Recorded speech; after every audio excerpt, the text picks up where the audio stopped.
মাছের যত বড়ই পিস খাই না কেন, কাঁটাটা চিবিয়ে না খেতে পারলে মনে হয় তৃপ্তি যেন মেটেনি।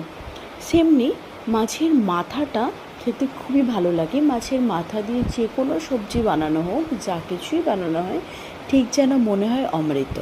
আজকে যে রেসিপিটা আমি শেয়ার করছি, এটা বানিয়েছে আমার শাশুড়ি মা। কীভাবে বানিয়েছে সেটাই তোমাদেরকে দেখাচ্ছি।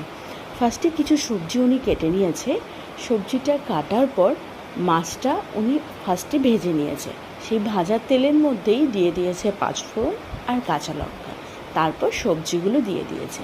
তার মধ্যে দিয়ে দিয়েছে নুন আর হলুদ। লাস্টে দিয়েছে কুমড়ো।